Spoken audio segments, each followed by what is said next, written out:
remember. What else did we put on our shopping list? Oh, what a mouth-watering smell. Paimon would know the aroma of biryani anywhere. Let's go get some. We can still add it to the list. Well, if it isn't the Traveler and Paimon. Wasn't expecting to see you here. Hello there. Oh, it's been quite a while. Huh. So you two are still hanging out together. Dehya, didn't you say last time that you were gonna head back to the desert? I said I was going to resign from being her bodyguard, not that our friendship was over. We're still the best of friends. The Homayanis also still post jobs from time to time. Their pay is always generous, so me and the other mercs never pass them up. I told Dehya to just stay at our place when she took one of those jobs a few days ago. My parents were delighted. They even said that it always felt like we were missing someone whenever Dehya wasn't around. That sounds like something they would say, all right. They're always so welcoming. Anyway, the job is already taken care of, so I was gonna head back to the brigade as soon as I finished a little shopping. But the master kept insisting, and I ended up staying for another day. You can stay for as many days as you want, Dehya. Father hasn't even gotten around to treating you to his best dishes yet. You know I'm not the kind of person to stay put in one place like that, my lady. Don't worry, though. There'll always be next time. But she said they'll treat you to the best dishes! Paimon can't believe you can still refuse that! But wait. Didn't you say last time that you would take me on a trip to the desert? Why don't you just take me with you today, when you leave?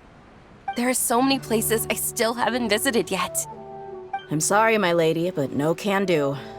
There's still a few things I need to take care of back at the brigade. Besides, the desert hasn't exactly been the most peaceful place lately. Oh, come on. Not this again.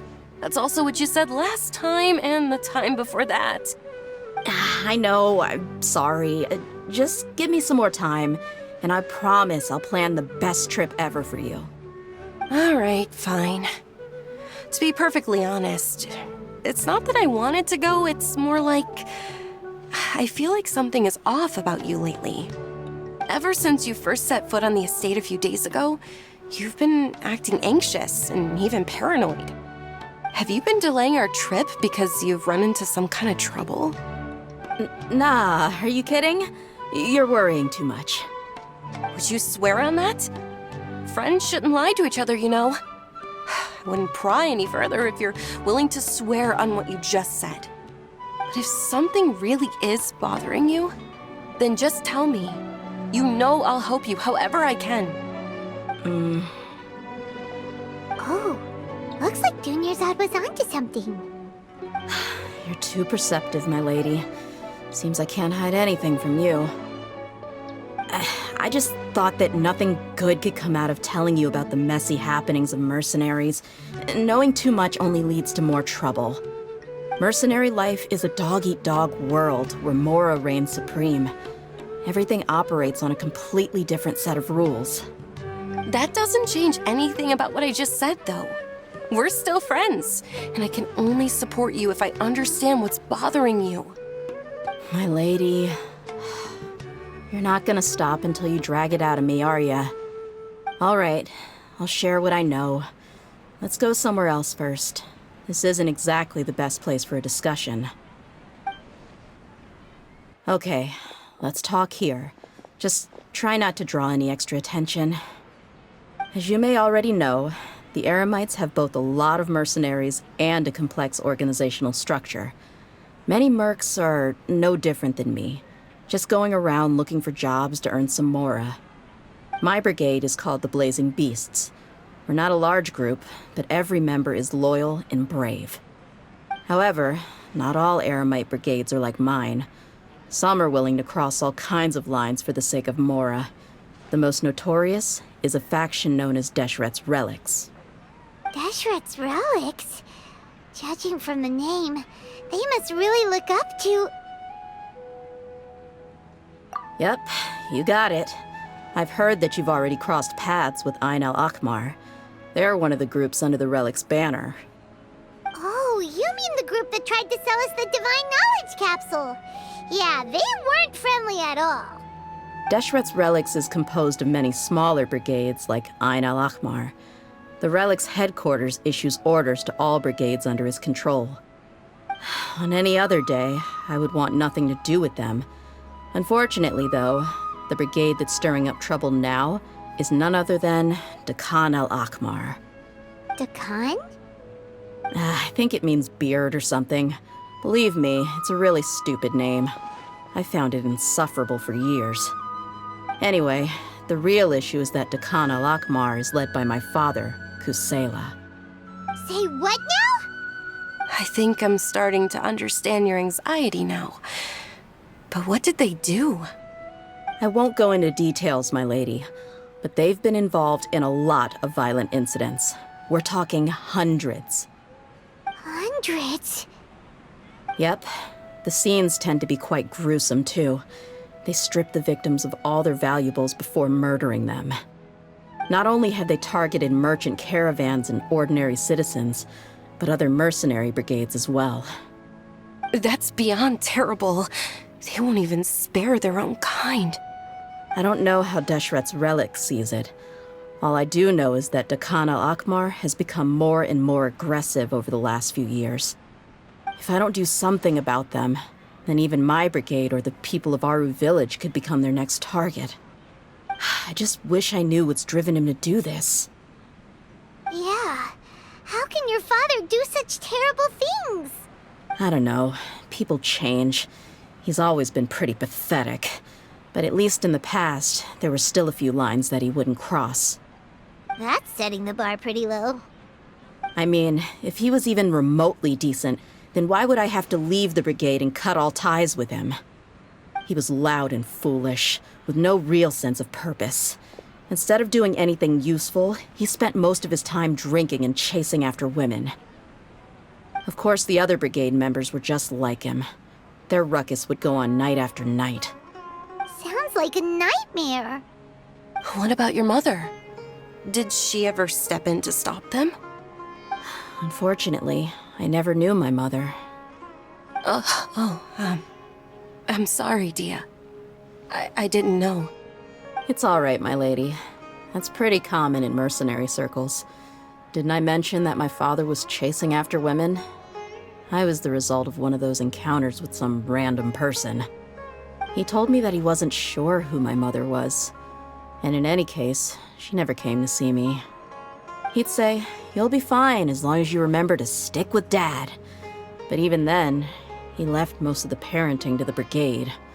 The one thing I do remember is that he used to tell me stories. But the problem was that he had terrible taste. He only knew a few stories, and even those tended to be pretty stale.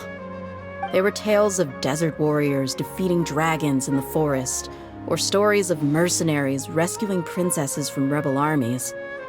Sounds like your typical fairy tales. More or less, yeah. They were interesting maybe the first or second time around, but after about 20 repeats, they started to get a little dull. He seemed to think those stories were the best things ever, though. He was so into them that he'd call the whole brigade over and make them perform the whole thing as a play. Even the toys he gave me would all be story props. I'd get helmets, shields, and toy swords. It was only much later when I realized that the shows were more for him than they ever were for me. What an interesting guy. Yeah, I've always found him pretty childish, but that was something I could just shrug off. I had no reason to despise him. Until I grew up and learned the true face of Deshret's relics for myself. Looting, blackmail, violence, and fraud. They not only accepted such heinous acts, they would even openly boast about them. No one in the brigade was any kind of hero. Instead, my father and his cronies were more like the bad guys that needed to be taken down. Did they really think that as long as they didn't do any of that stuff right in front of me, I would never know? I think I can understand your feelings. The difference between perception and reality must have hit hard. Yeah, but don't worry, my lady. It's all water under the bridge to me now. I had a huge argument with my father and left that place behind for good. I'm not investigating them due to any bitter feelings I still have towards my father. I just want to protect those that are close to me. Yeah, I told the boys to gather as much information as they could. Most of the reports concern violent incidents, but there's also some talk of smuggling. I see. But isn't this investigation incredibly dangerous? It is, but every mercenary lives life on the edge. It's a lifestyle that I enjoy. That may be true, but it'll be impossible for those who care about you not to worry. Well, now you get why I didn't want to share any of this with you. What should we do?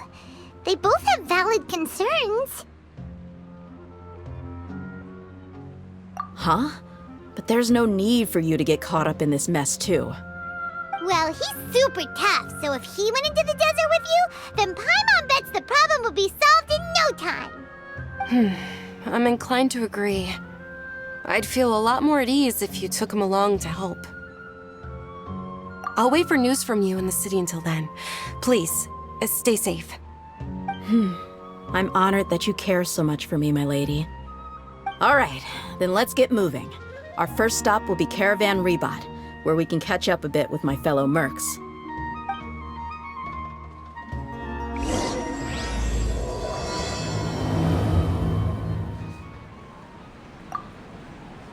Please be careful. I'll stay in the city and wait for news from you. Just don't do anything reckless, all right? Hey, Dehya, you're back. Are these two friends of yours?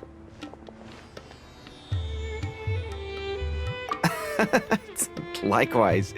And there's no need to be so formal with us. We're a pretty casual crew. Anyway, since we've got newcomers, let me fill you in on what Dakan al-Ahmar's been up to lately. They've become extremely aggressive. Apparently, even their own now have become acceptable targets. They even attack other relics brigades, just the same as any other mercenary brigade. Even the most ferocious beasts still protect their own. But it sounds like they've thrown that straight to the wind. That's right. Once they've collected enough loot off the other mercenaries, they sell it off to a different brigade, or turn to merchants on the black market. A portion of their profits is immediately exchanged for more food and weaponry to be used in their next violent operation. That's terrible! Yeah, and it really makes you wonder why they're so desperate for Mora. A few days ago, Isham and I trailed them for a while, and even disguised ourselves as merchants to conduct trade with them. We were able to learn a few things from the exchange. Rather than saying they're out to plunder and hoard Mora, it'd probably be more accurate to say that they're experiencing an internal power struggle. Wait, a power struggle? You heard me right. The vast majority of their victims are mercenaries from the other brigades of Deshret's relics. If their only goal is Mora, they could have gone after anybody. The targeted nature of their attacks points to a power struggle between the different brigades within the relics. That's the only plausible explanation we have. Unfortunately, we weren't able to find out anything more specific. It seems they're also trying to keep things under wraps. Oh, one last thing we discovered was that over the past few years, as Dakan al-Ahmar became more and more active, Deshret's relics as a whole became a lot weaker.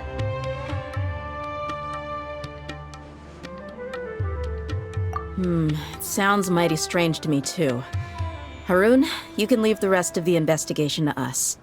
Gotta say, though, I didn't expect you to go on a whole undercover mission during the few days I was gone. Sounds like you were really putting your necks on the line, no? Nah, it was nothing. We're just as concerned about the situation as you are. Dakan al-Ahmar is your father's crew, after all. What he said. Besides, Dehya, haven't you done more dangerous things than all of us combined?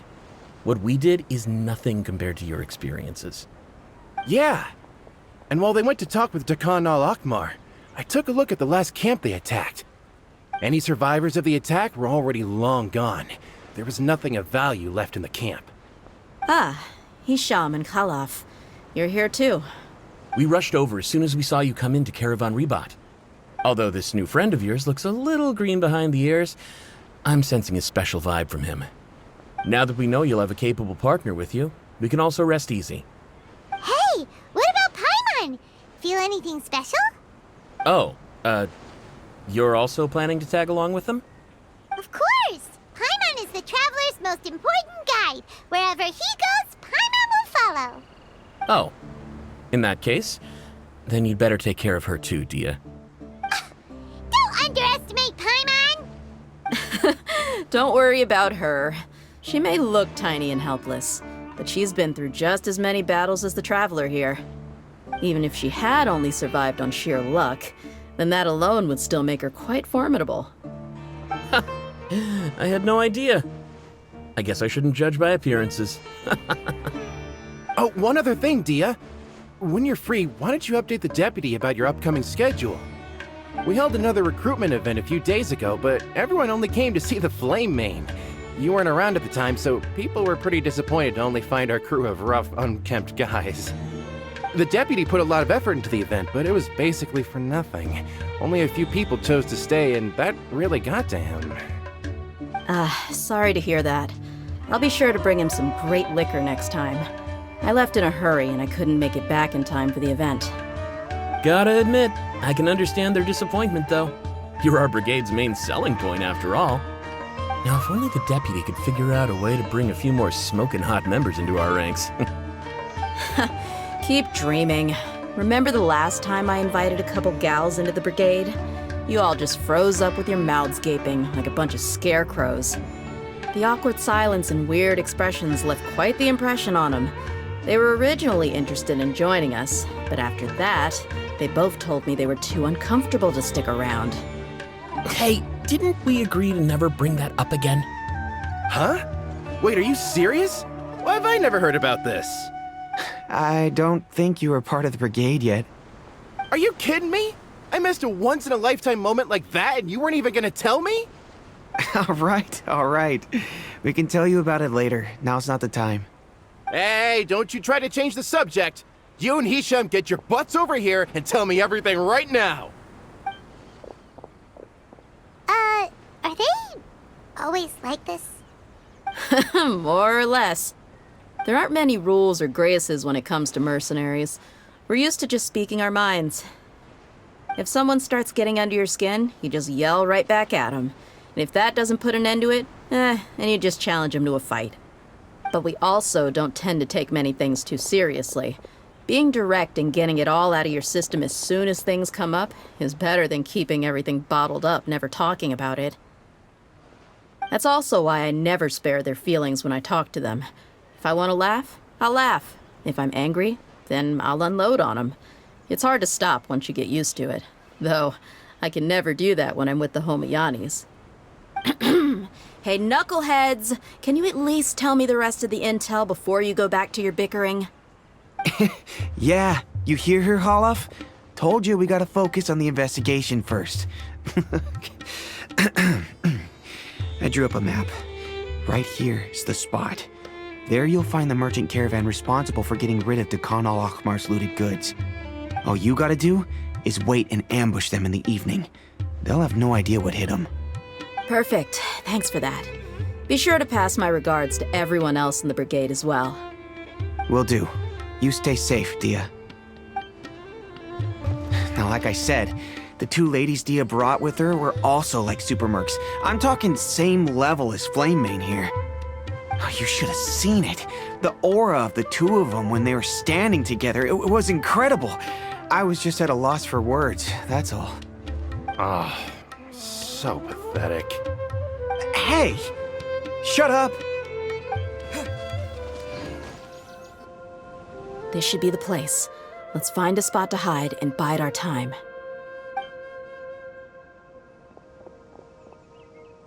It's gonna come down to a fight one way or another, so let's all be careful. No need to worry. He knows his way around a fight. I'm not worried about that. What I meant is that we probably shouldn't go too hard on the enemy. After all, we still need to get information out of them.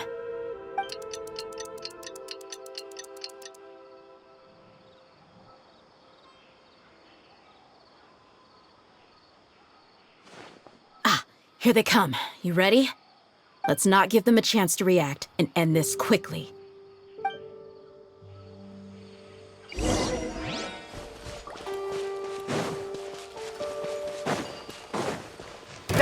Feeling lucky today?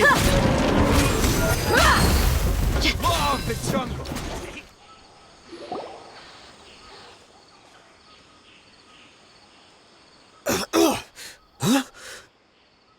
You're the Flame Mane. Good. That saves me an introduction. All right, time for a little talk. Are you buddies with Dakana Lakmar now? Tell me, what are they after? You know the code of being a mercenary just like everyone else. The first rule is to never divulge key information about our employer. What makes you think I'd talk? Ha! That might have worked on an amateur, but I know you're just looking to protect your reputation. Think about it, though. What's your reputation worth if you won't have the other tools you need to succeed in this line of work? Tools like, I don't know, your limbs or eyes? You've got 5 seconds. You might want to think twice about how much your employer's information is worth to you. Whoa! I'm not joking around. We can do this the easy way or the painful way. 2 seconds! I'll save you the trouble.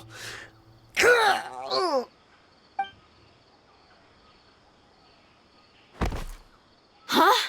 Are you crazy? He tried to bite off his own tongue. Quick, search the area for any first aid supplies. I definitely didn't expect him to go that far. Thankfully, the wound wasn't too deep, and he just passed out from the pain. But why would he be so extreme? I just wanted to test his mettle. You can get a lot of mercenaries to talk just by threatening them. I didn't expect him to be willing to go through so much pain just to deny us some intel. Well, he's out cold for now. We could wait for him to wake up, but maybe it's not a good idea to interrogate him any further. What should we do? Yeah, don't worry about it. It'll be a waste of time to interrogate him again after that. He might just hurt himself again if we start asking. There are lots of goods around here. Let's search the area. Maybe we'll be able to find something. I'm really sorry. We found a piece of paper with a bunch of names on it. Maybe it's a record of something. Let me take a look. If this really is a merchant caravan, they should have a record of their transactions. Yep. I see an entry for Dakana Lakmar right here. Kusela, Idrisi, Bashar, and Takriti.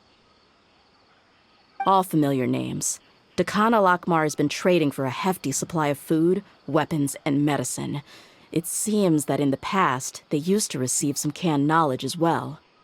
This caravan is just one link in their logistics chain. Once in the rainforest, the caravan will exchange the looted goods for mora, and the funds will then be passed to a specific person. That person will then pack the caravan full of necessary goods, which will then be brought right back to Dakana Lakmar. Wait, why is there no mora value recorded for the final transaction? No value?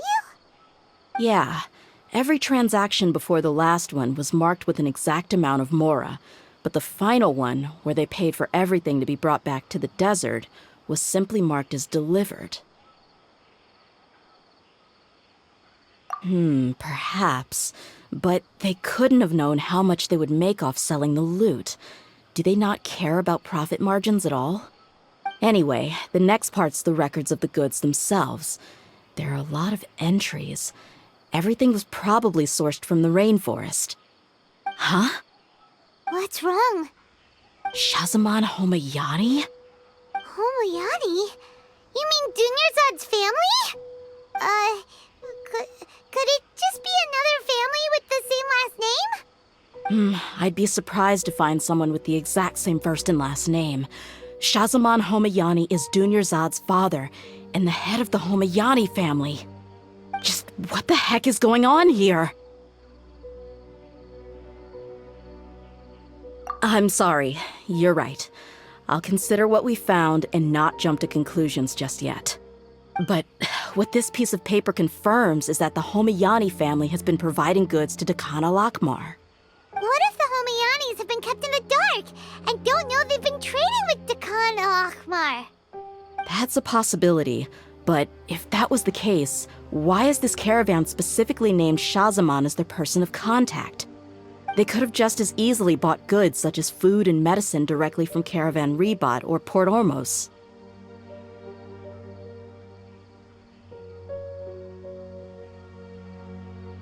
Yeah, funding violence and looting.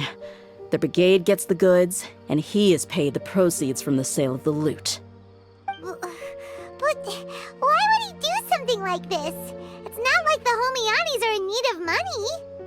I honestly have no idea. I've been to their estate many times, and I've never noticed anything suspicious. The only potentially large expenditure I could think of would be the treatment costs for Dunyarzad's Elazar. Maybe they borrowed a lot of Mora in the past? But that's still just a speculation. I don't think the Master would stoop so low to make Mora. You're probably right. I know my lady's personality, and she wouldn't deliberately keep something like this from us. But what should we do now? All we found is just another mystery.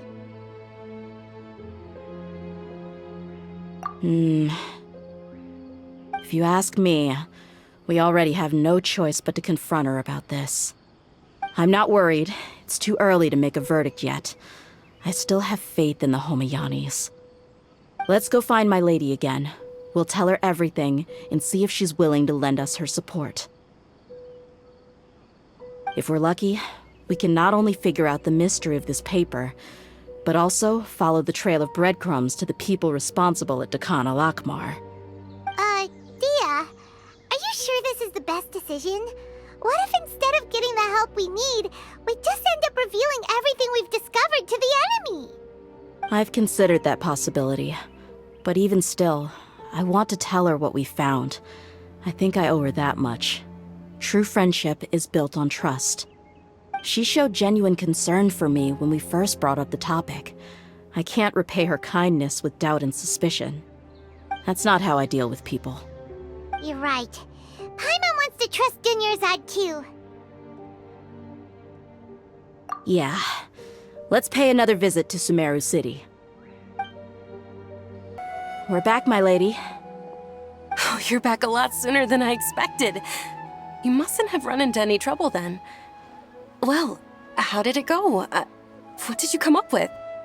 Actually, we're still investigating.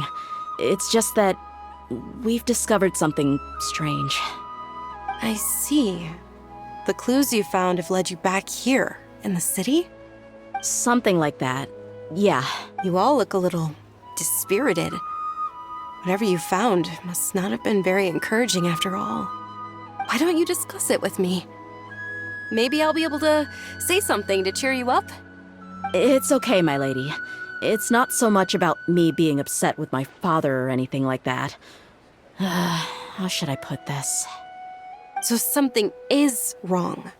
Even the Traveler and Paimon have been uncharacteristically quiet.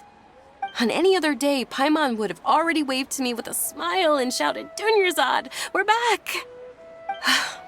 So tell me, what happened? Well? My lady, please prepare yourself for what we're going to tell you next. It concerns the Master. The Master? You mean my father? Okay, I understand. Don't worry about me. I'll listen as attentively as I can. My father has been supplying goods to Dakan al-Akhmar? Yeah, it makes as little sense to us as it does to you. I've never doubted the Master's integrity, so I'm having a real hard time rationalizing how he could ever support an infamous brigade like them. Maybe he's not actually aware of the full story and just stumbled into the deal by accident. I can't help but agree with the Traveler. Huh? You mean you feel the same way, Dunyarzad? Thank you for sharing all this information with me. Since you've told me everything you know, I should also tell you about some doubts that I've been harboring for quite a while. In the past, I thought that my father hired a bodyguard for me so that I wouldn't run away and get lost. However, there are plenty of capable mercenaries in the Corps of 30. Why did my father go out of his way to hire Dehya? About that. Well, the Homayanis really needed bodyguards, so they reached out to the Blazing Beasts. Later, the Master told me that I was one of the best mercenaries he'd ever seen, and that I should stick around to become one of his bodyguards. He offered me a pile of mora, so I just signed on. Well, but that didn't really answer my question. Just think about it. Why did my father specifically reach out to the Blazing Beasts? Maybe the Corps of 30 just didn't have anyone available, or maybe someone recommended us. I've never given it too much thought. I think I get what you're saying. You'd think none of this was a coincidence. Precisely. At first glance, nothing seems strange or out of place. But there are many parts of the story that don't actually make any sense. If my father had always been in contact with Dakan al-Akmar, then it would make sense for him to bring Dehya into our house. You mean the goal all along was to get Dehya to be your bodyguard? No, that's too much of a stretch. I cut all ties with my father a long time ago. He has no control over my life anymore. But that still doesn't rule out the possibility that your father has still been trying to influence your life without you knowing. So, the Master was not likely an innocent victim in all of this? Sorry we put all of this on you so suddenly, Dunyarzad.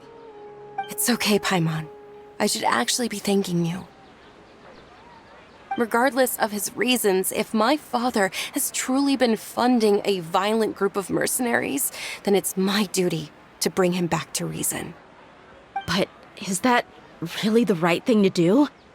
My father has committed many atrocities and deserves all the punishment that he has coming to him. I have zero sympathy for him.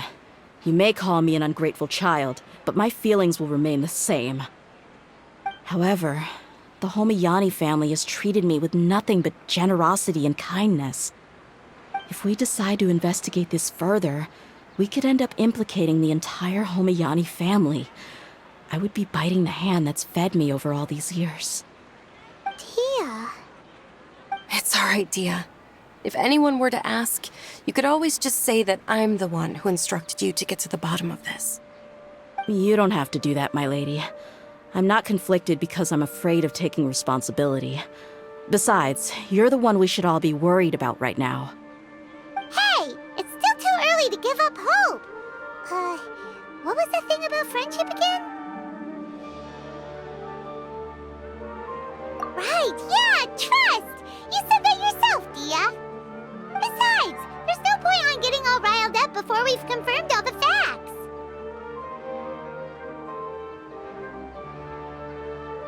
Thank you, everyone.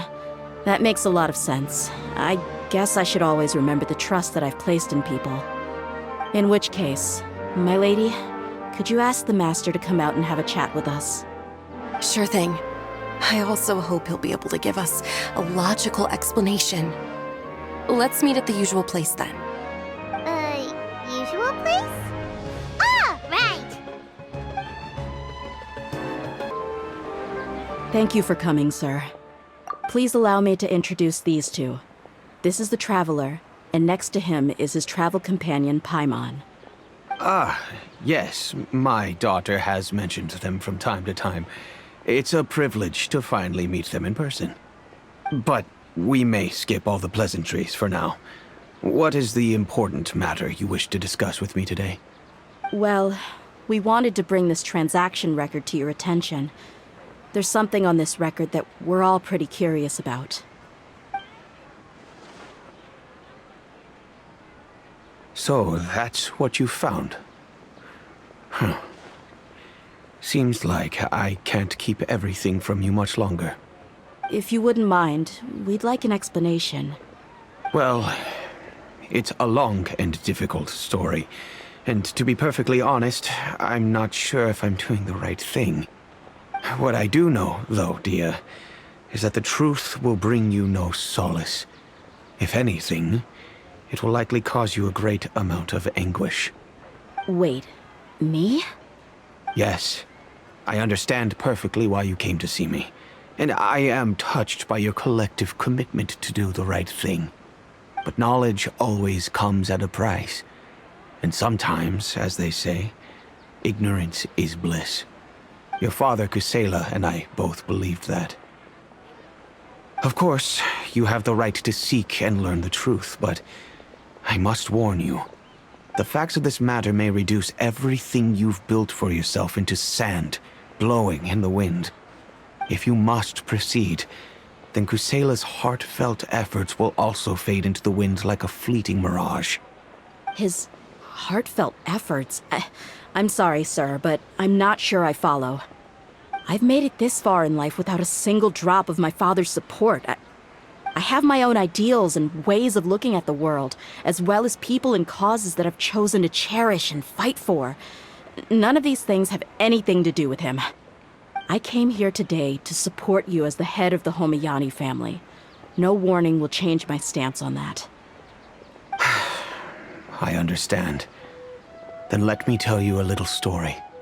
Our family once needed to take a trip to the desert when Dunyarzad was just a baby.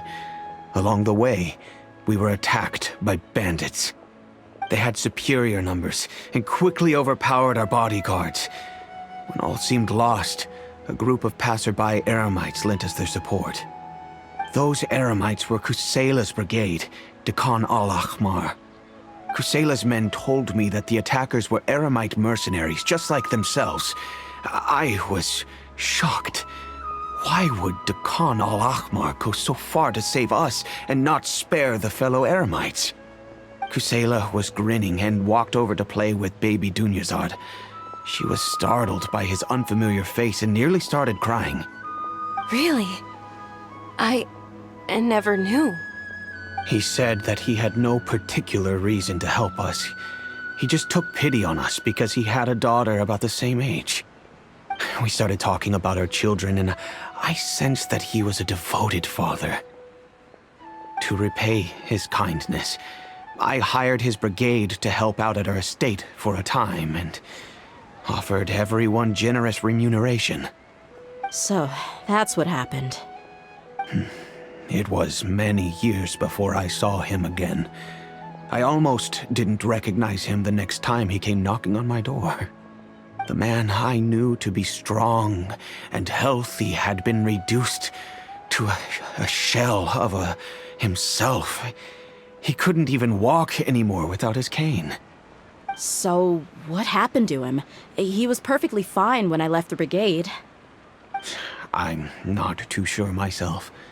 The only thing that didn't change was his cheery disposition. He said there was absolutely nothing to worry about and that he had gotten into a fight. That was all. He then suddenly asked me if Dunyarzad, now that she had grown, would need a bodyguard of her own.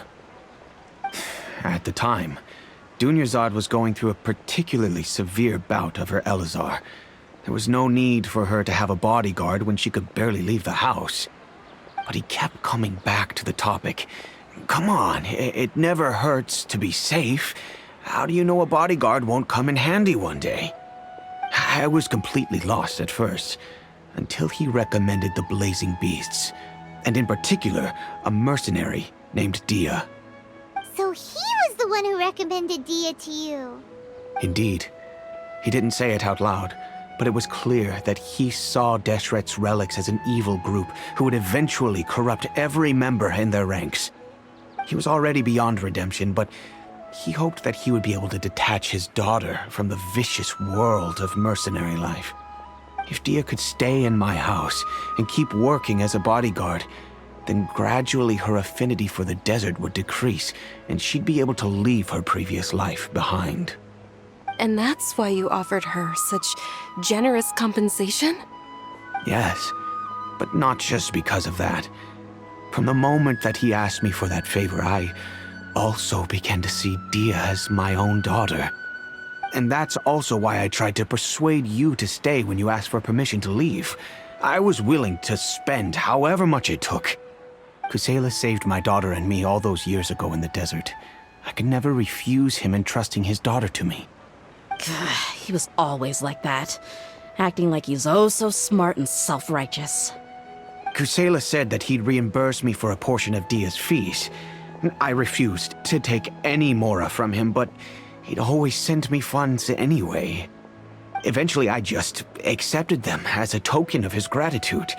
And that went on for a while until I received another letter from him a few years ago. The letter contained a request to help him buy food, weapons, medicine, and even explosive materials. Wait! Isn't that around the time that Dakan al-Ahmar started becoming more aggressive? That's right. When I started to hear some nasty rumors, I became wary. I wanted to meet him face to face to discuss things. But by then, he was no longer receptive to my requests to talk. If I had to guess, it's probably because he doesn't want to put Dehya at risk. That thought occurred to me as well. I figured that he probably came to me for help because he had nobody else to turn to. After some deliberation, I decided to send him some food and medicine. I turned down all his requests for explosives and weaponry. I am aware that even such a reduced gesture of support could lead to others coming to harm, but I could not simply reject his plea for help. In the end, it probably was the wrong decision. I plugged my ears to the rumors and just chose a solution that made me feel least guilty about myself. If you can, please tell me where he is now. None of the things he's doing right now make any sense if he's just trying to keep me from getting tangled up in his world. If all he wants to do is steer clear of me, then maybe he shouldn't have brought me into this world in the first place. Oh no. Dehya, please don't feel that way. I'm just angry because I can't wrap my head around any of his actions.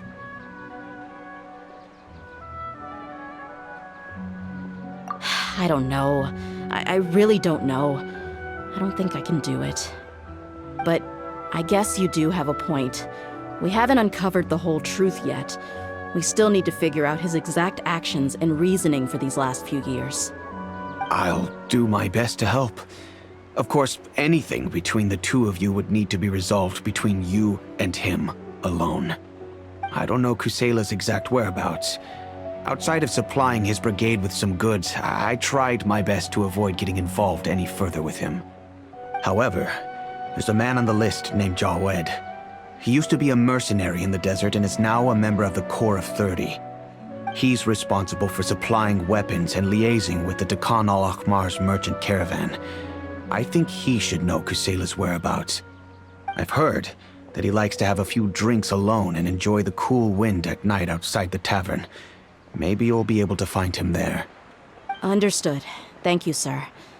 Then I guess this is bye for now, unless... I'll stay and be with my father here. To be honest, I'm still a little dazed and haven't finished processing everything quite yet.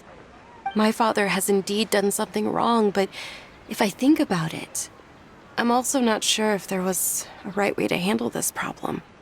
I feel like our only course of action is to turn everything we know over to the Corps of 30 and let them render judgment. Yes. I am prepared to accept whatever verdict they choose. It's time to face my mistakes. Huh? Who are you guys?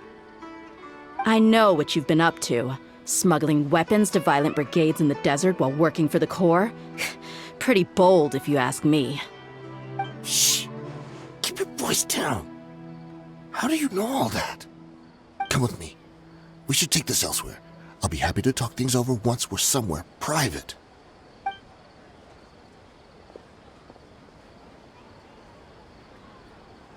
This place should do. All right. Back to my question. How did you all know about me? Don't worry about that for now. You know what kind of punishment you'll face once we report you to the Corps, I assume. Wait, there's no need to jump the gun. Let's talk this out. What are your terms? So what's in it for you anyway, Mora? Well, I was a little tight on money at the time, and Kusela took good care of me in the past. I weighed it in my mind, and I couldn't find a reason to turn the opportunity down. I wouldn't only be helping my benefactor, but I could also make some quick Mora. Let me tell you how it is. We're investigating Dakan al-Akmar, and we're gonna put an end to their operations. If you provide some help for us, then we might just put in a good word later to reduce the terms of your punishment. Hey, why don't we discuss this a little first? Listen, I made quite a bit of Mora from my last run. You just give me a number, and I'm sure we can... Shut it. My patience is running out. You should know when a mercenary is after something other than money. All right, sheesh. But you gotta promise you'll put in some nice words for me later. They're always on the move. Here's the spot they were at the last time I made my delivery to the desert. Feel free to go have a look. I'm just telling you though, it's not on me if they're not there anymore. Sure. And then you can forget about any nice words from us. Hey, come on. Now you're just being unreasonable. Really? And how do I know you're not leading us straight into a trap? Don't forget, you're the one with no bargaining chips. All right, I get it. Why don't you go take a look, and if they're not there anymore, I'll try to figure out something else for y'all. Now that's more like it. Let's move. And as for you, try to stick around the city until we get back. You don't want us to call the folks from the Corps and have them drag you back to the city. Seems like we're in luck. That should be their camp right up ahead. Let's go. We'll finally get to the bottom of this ourselves. I'm here to see Kusela. Tell him to get out here. Following orders. Why are you here? Haven't you all done enough? Oh, so are you also here to stop us? Stay out of this. It's got nothing to do with you.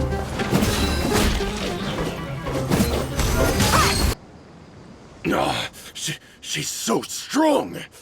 Enough fighting. We all know each other, and I don't want to take things too far. Just bring Kusela to me. There's no use hiding him anymore. Did you understand a single word I just said? Or do I need to bash your skull in some more? All right, everyone, let's all just calm down for a second. Dehya, the boss can't come out and see you anymore. He died a long time ago. What? Seems like you've been out of the loop for a while. Guess that's for the best, though. At least, that's what the old man wanted. When did he die? What happened to him? A few years ago, Kusela broke up Dakan al-Akmar and went to the Deshret's Relics headquarters by himself. So is that when you guys started acting up? We would prefer to call it taking revenge. Every last person in Deshret's Relics must pay in blood for what they did.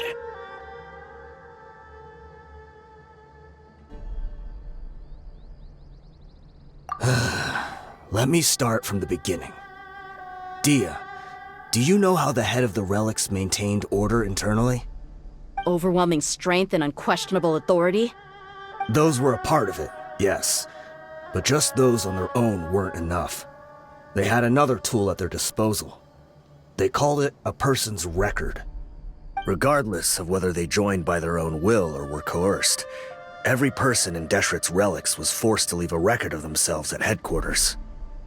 Whether it be their deepest sin, some unforgivable act, or their most immoral exploit, the records served both as a symbol of loyalty and the perfect material for blackmail.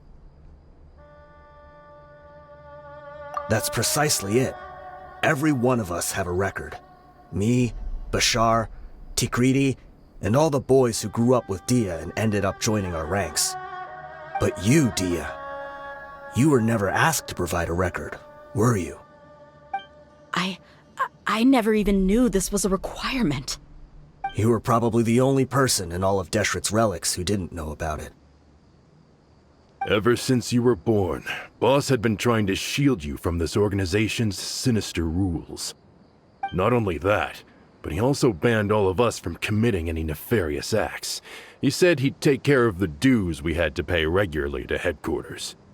But in the end, he was just an ordinary person. What could he do? He was forced to go to headquarters again and again to account for missed dues and incomplete records. He'd come up with all kinds of excuses and get beaten up as a result. We all knew he was doing that for you. He wanted to get you out of this world, no matter what it took. And that's why he became a shell of himself and couldn't walk without a cane. Wait, but that doesn't make any sense. I didn't know about any of this, and I'd never seen him get injured or beaten. Because you were too young at the time. How would you ever tell between wounds from a beating and wounds from battle? When you left home after that final argument with him, he seemed to age by a decade overnight. Even his hair went gray. So, even the blazing beasts were... Yep. It was all his doing.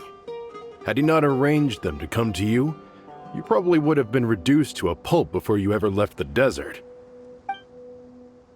A few years ago, Boss said he needed to make another trip to headquarters. He was already pretty weak then, and we all assumed he was going to get beaten again. I suggested that he hand the role of leadership over to me, but he said there was no longer any need, since the Khan al-Ahmar would soon be no more. His words made no sense to me, but that night, we heard that a massive fire tore through headquarters and razed everyone's records to ash. Everyone gained their freedom that night. Many members fled, not just from our ranks, but from the other brigades as well. But how could we leave with a clear conscience? All of us who knew exactly what had happened. The boss can't have just died for nothing. Those heartless jerks at headquarters took him from us. From that point on, the sole purpose of the Khan al-Ahmar became revenge. The big fire that Boss started was quite a blow to headquarters' strength. It's given us the opportunity to launch our attack. Even though we're outnumbered, we vowed to see our revenge through to the very end. There were people from headquarters who changed their names and went into hiding. Some fled to other brigades, and others escaped to the rainforest. But we won't let any of them escape our wrath. They'll all pay for what they've done. We've suffered plenty of losses as well. To keep going, we need an enormous amount of supplies, from food and medicine to weaponry and explosives. All we can do is exchange our loot from Mora, and then use that to get supplies. We forged Boss's handwriting and sent out many letters to his former friends. Thankfully, many people were willing to come to our aid. We were also able to attract many mercenaries who shared our goal. We've endured unspeakable pain to win many impossible battles. Deshret's relics have become weaker and weaker, and now we finally have an opportunity to directly strike their headquarters. Paimon doesn't know what to say anymore.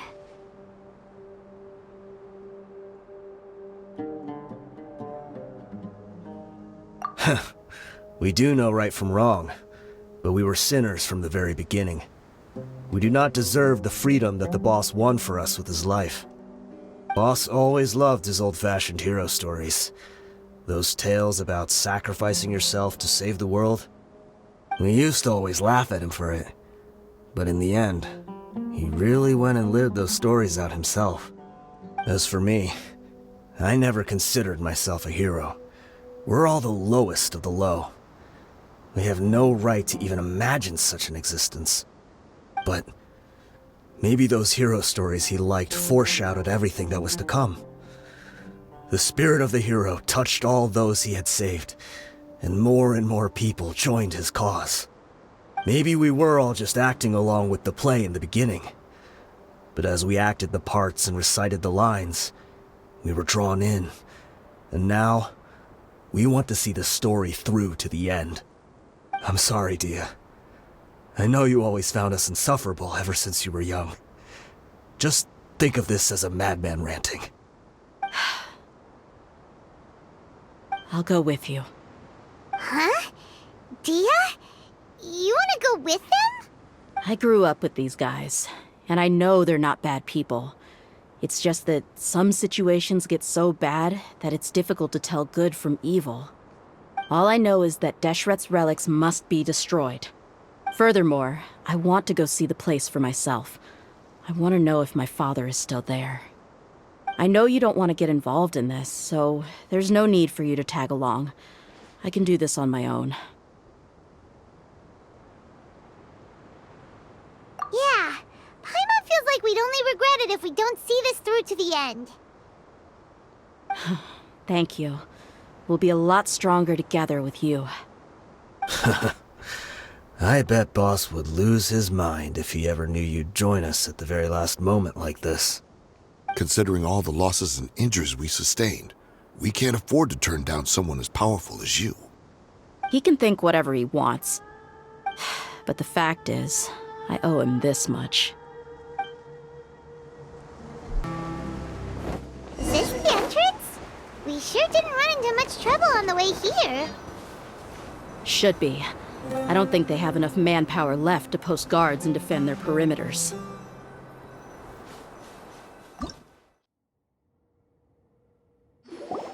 Wow. Paimon didn't expect it to look like this on the inside. They should all be holed up in here. Don't know how many people they've got left, though. Who cares? We'll round up all of them. Still, we should be careful. Even if they've only got one shot left, it could still take us out. Yeah, we'll know what they're really capable of once we've landed some hits on them. Deshret's relics may have been a force to be reckoned with before, but their name means nothing now. Yeah, they don't stand a chance with you here. I'll take the lead. I've been here once before.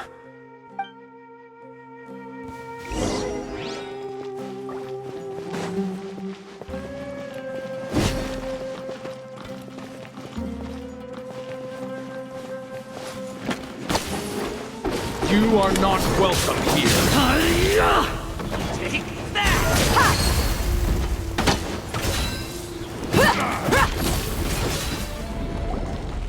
This way, follow me. We're almost there. Wait!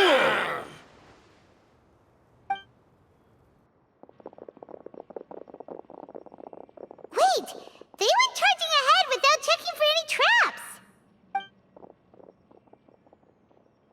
Hey, you guys okay? It seems like we just got trapped in here. Don't think we triggered anything else. Watch out, the enemy's coming from ahead. Well, now that things have come to this, seems we'll have to fight our way through. Don't worry about us. We knew something like this could happen. Go and take a look around. There could still be another way through. Let's go! We can't let the boss down! Let's check if there's another way! The sooner we can make it through to help them, the better. Let's see. I think I see a way through over there, but it's being blocked by something. Let's try our luck with that mechanism. Okay, let's go!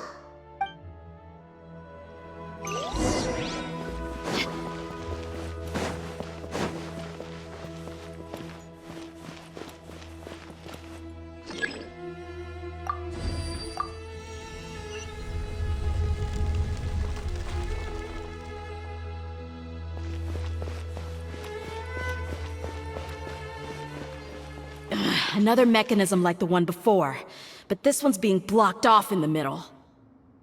We just need to adjust it a little.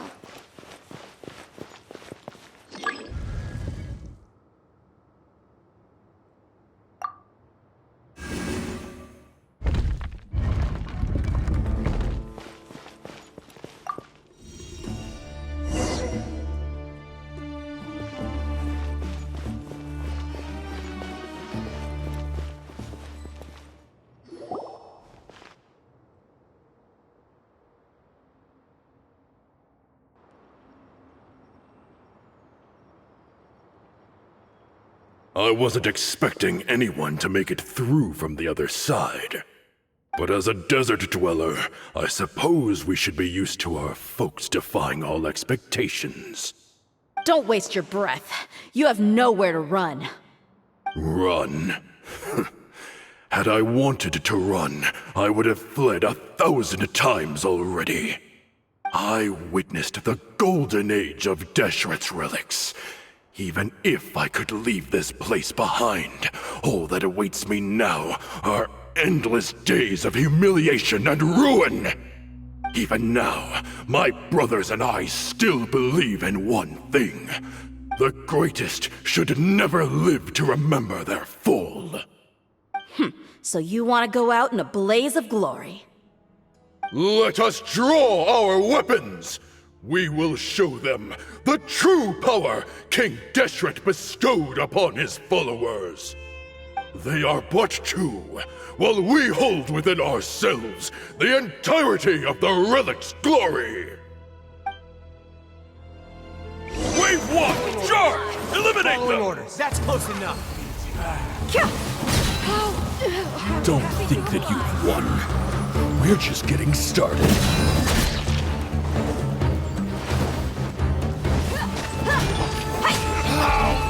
King Deshret will not abandon any one of his followers. Scatter! Your brother ends here. This is where we'll prove our fates.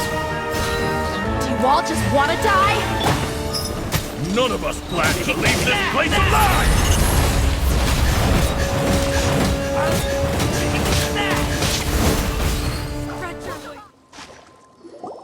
The commander has finally fallen. But they're still coming at us! This place is like a gladiator's ring. They just keep coming no matter how many we beat! Yes, keep fighting! There's no need to fear, and no need to back down! This is our last stand! When the next wave comes, try to draw away their attacks. I'm going to see if I can take out that high platform.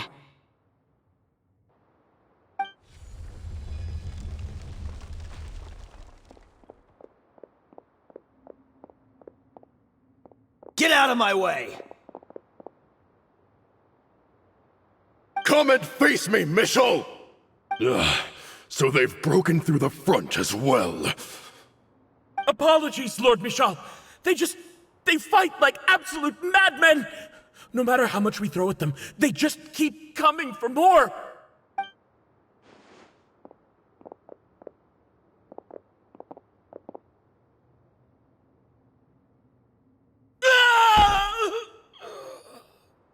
So, it would seem like this is the end. Time to pay for everything you've done, Michel. You think I would give you that opportunity? I will be buried in the sand alongside all the rest of our fading glory. Hey, wait!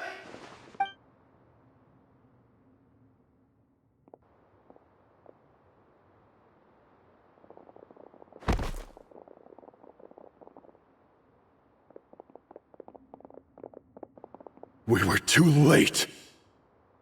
It's over. There's no more need to fight. But if you're still going to cling on to your so-called mercenary's pride, then I'll give you all a good beating as well.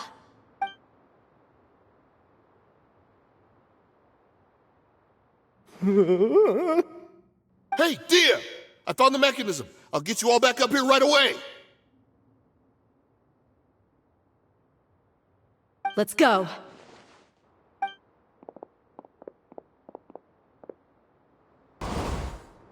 Who are you filthy rats? And why are you always pestering us? You call yourself a member of the infamous Deshret's relics, and you still can't even tell who's made it all the way to your headquarters? Who knows what intent a bunch of rats may have? We try to catch a couple, and you all just show up on the other side instead. How are we supposed to figure out what you're after? Hey, have you ever heard of a man by the name of Kusela? Why would I know?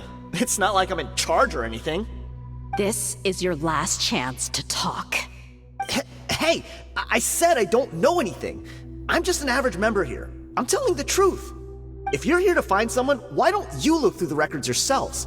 Who can remember every name and face with so many people coming in and out every day? The irony. His life became a light for so many, yet to others, it wasn't even worth remembering. Where's the records room? Answer me! It's right over there. All the files are in there. You can go through them as much as you want. It's not like any of them still matter anyway. I mean the old records room. The old records room? You mean the one that got burned down? Kusela. Ah, yeah, I remember him now. The guy who could hardly walk. Watch your mouth. That's our boss you're talking about. He was definitely faking it. We all let our guard down as soon as we saw him come hobbling in. But in the short time it supposedly took him to take a dump, he'd already gotten away and started a fire in the records room. He couldn't have possibly outrun us if he wasn't a fraud. And after that, Deshret's relics fell into complete disarray. Stop wasting our time. Every one of us here is perfectly aware of what he had done. Tell me, where is the old records room? It's just over there. Go see it for yourself if it means that much to you. There's nothing left in there but ashes. No human could ever survive that kind of inferno. Bashar, Tikriti, let's go. We'll leave the others here to guard these guys. Spare them no mercy if they try anything.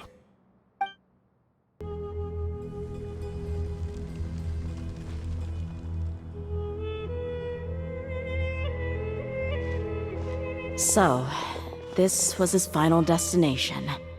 How did he do it? Getting past all the guards with a limp and sneaking in here to start a fire? If he was nimble enough to do that, then he must have been able to get out of here after starting the fire, right? Dehya. I'm sorry. I know it's just wishful thinking. Let's look around. Maybe we can find something that's been left behind.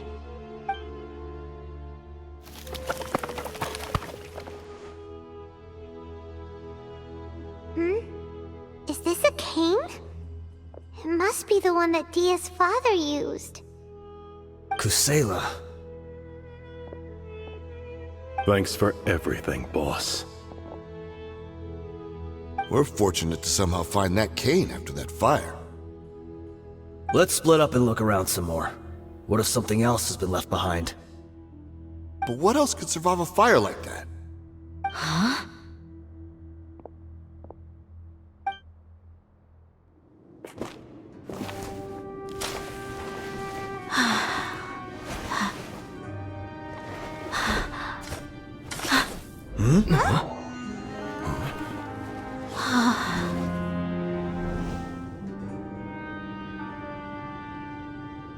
Potso. Wait! Isn't that the toy sword you played with as a child?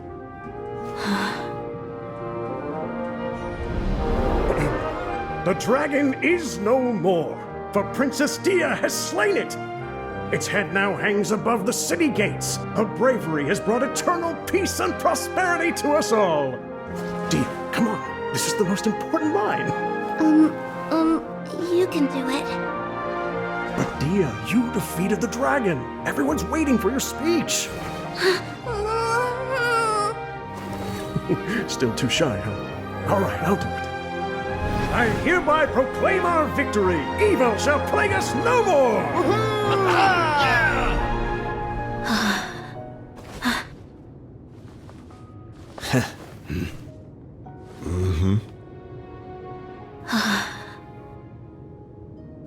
I hereby proclaim our victory. Evil shall plague us no more, Dad.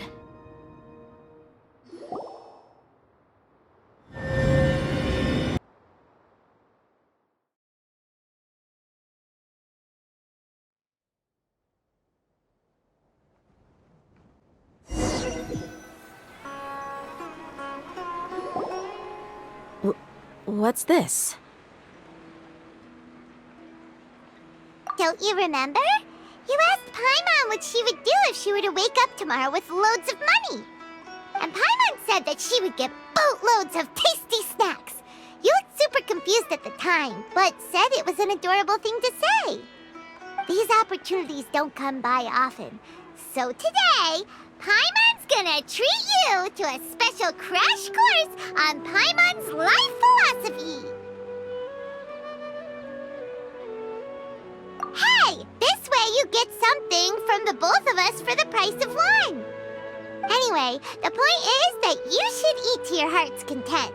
You'll feel for sure once you've gotten something in your tummy. Junior Azad will also be here shortly. She's already heard that we're back. Aw, thanks, you two. Honestly, this is very unlike me. I just had a lot on my mind on our way back, so I didn't know what to say. My chest was filled with all kinds of intense emotions. They just shook me even more than all the feelings we've shared during our previous adventures. But when everything came to an end, those emotions also vanished without a trace, and I was left feeling more empty than ever before. It was as if I'd lost the thing that was most important to me. Yeah, you're right. To many mercenaries, Mora is the most important thing in the world. But perhaps to us, it's the most worthless thing of all. Idrisi and the others all used to say that they would quit if there was no Mora to be had. But when it came to avenging my father, there was no Mora to be made anywhere. My reality shattered when I found out that the father who always told me hero stories was in fact a bad guy. But look at me now. Am I any different?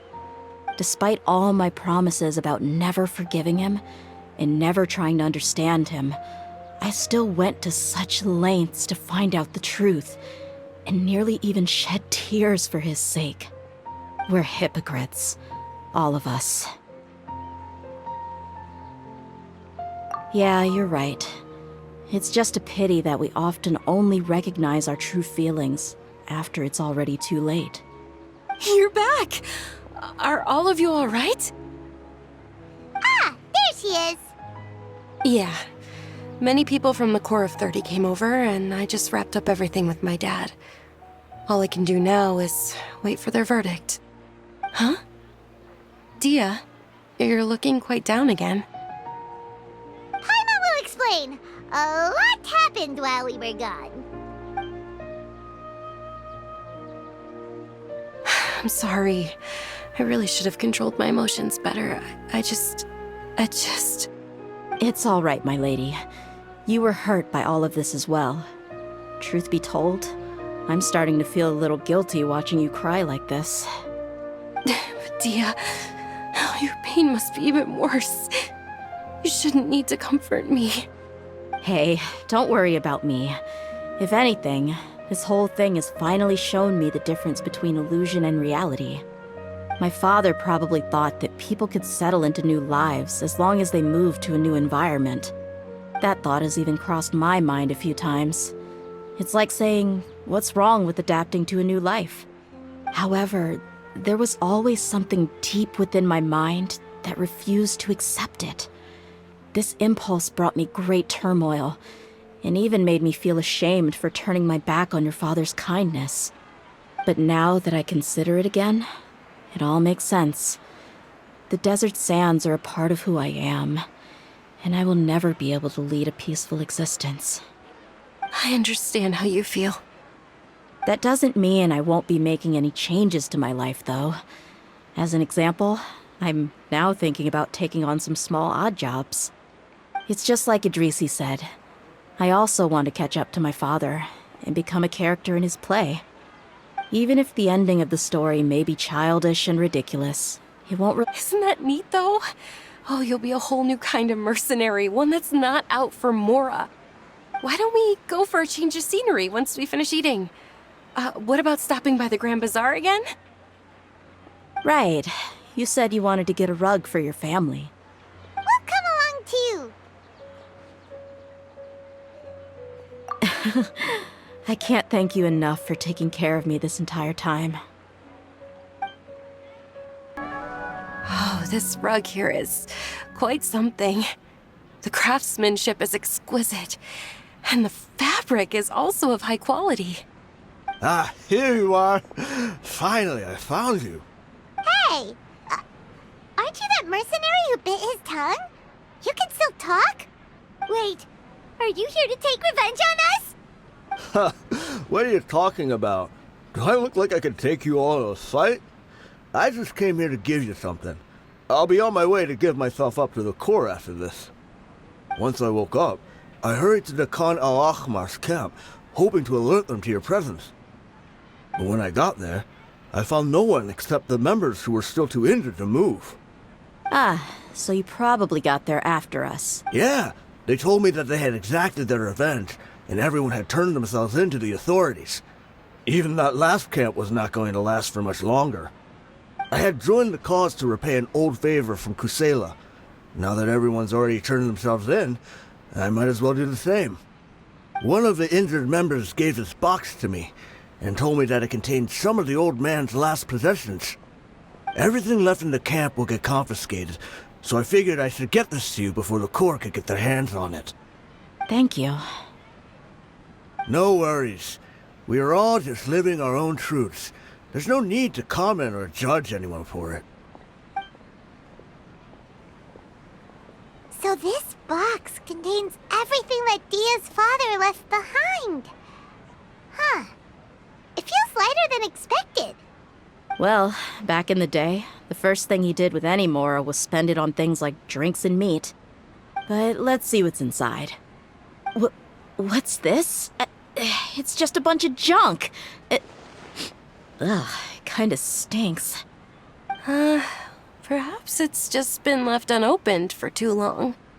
A handwritten copy of a storybook. The paper's already yellowed, and it looks like it's about to fall apart.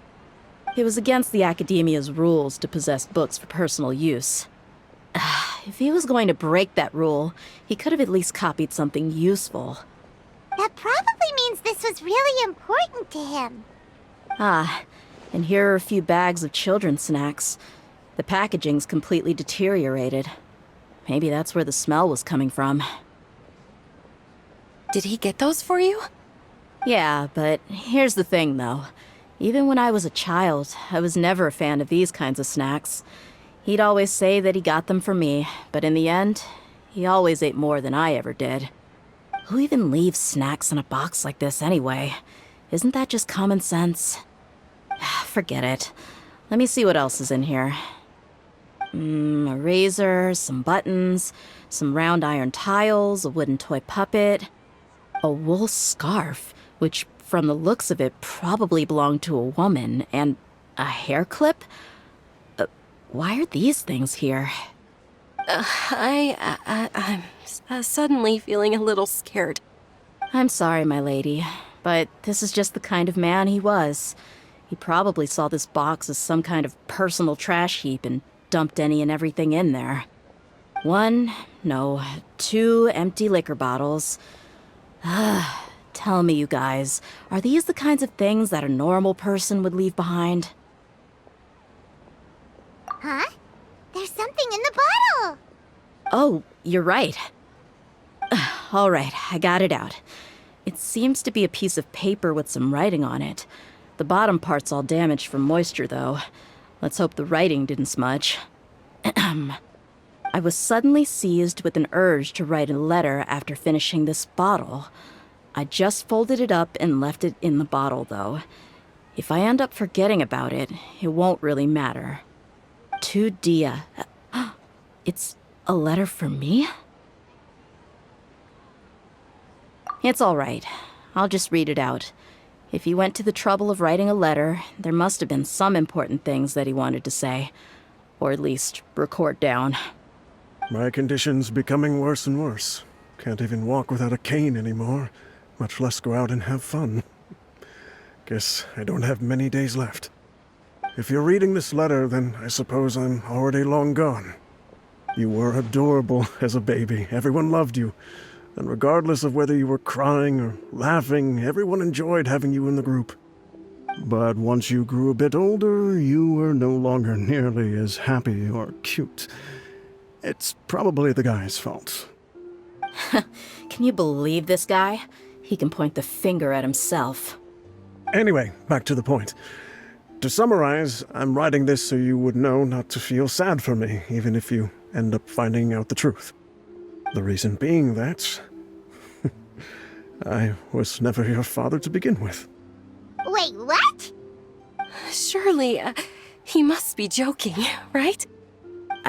I don't know.